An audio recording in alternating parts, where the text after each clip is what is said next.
Hey, so these are 7 steps to pain-free outsourcing. One way to streamline your business operation is to outsource.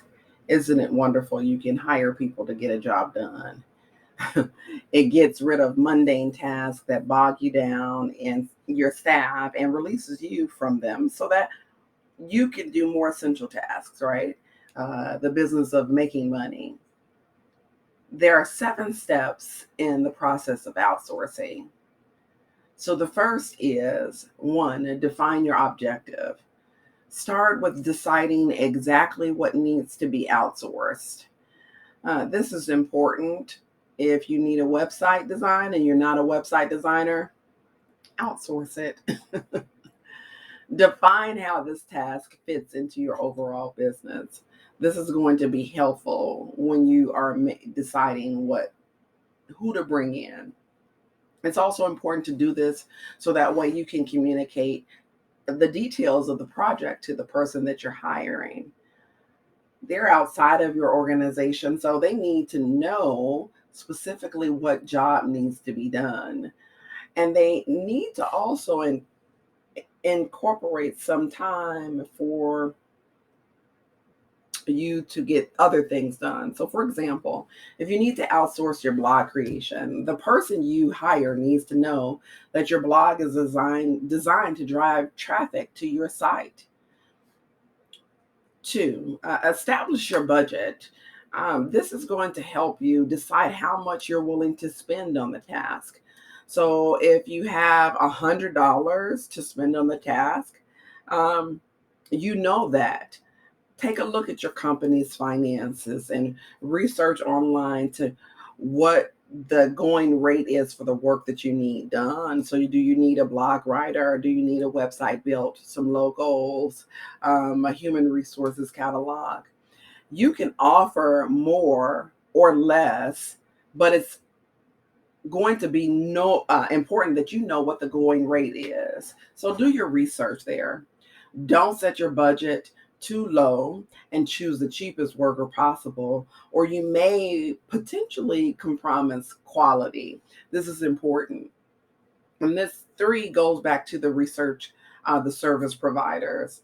You can easily take a look at online service providers and services that can handle the work. If I haven't mentioned it, I truly love Fiverr. I love it. If possible, start with some referrals. You may have some friends or family members that have built websites or did human resources or corporate trainings that you can get referrals from.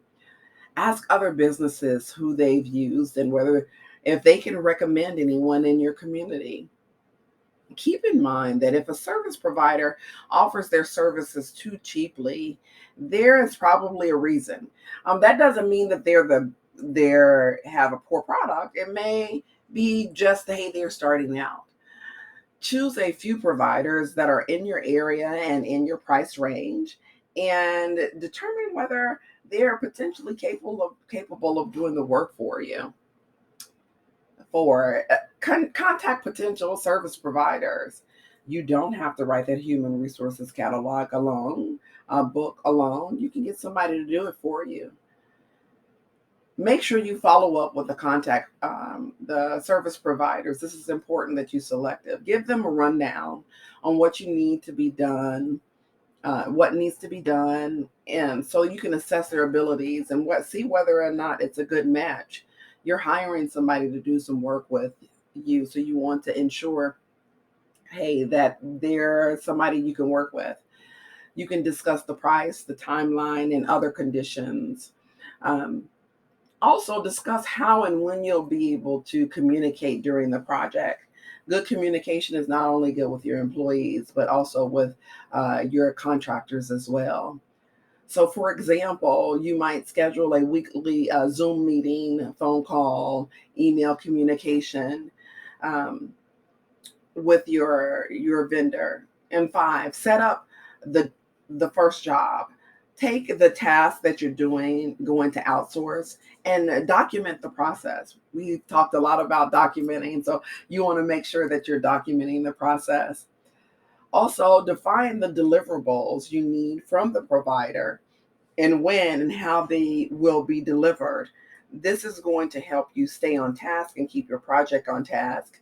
So what you expected that might take 2 weeks, it might take 30 days.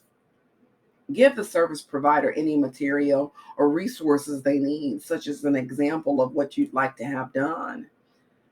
Also, set deadlines for the first project and set it a few days before you actually need it. So that way you can discuss to see if there are any changes or problems that you need to have taken care of. 6, measure the results. Once the job is done, take a look at the results and analyze it in terms of cost. This could be important here as a business owner because you don't have money to waste. Did you get all that was expected, and was it truly worth the price? If not, you can go to revisit this on your next project. Compare the cost savings to the cost of doing the work yourself in-house previously, and decide whether you'll hire the service provider on an ongoing basis or not. So if it was going to take you 20 hours to build that website and it only took them a day, um, 4 days, took you 4 weeks, it took them a day, you might decide to keep it in-house or go back to step 3 or find another provider. Keep your follow-up tight, because after the job is finished, you want to follow up with the service provider to keep that relationship going just in case you need them in the future, and also to provide the service provider with some feedback. You can set up the ongoing job and its conditions, because now you have a 1099 employee that is now subcontracted to do work for you. For example, you can define a weekly batch of work set up on an ongoing payment, and so on and so forth.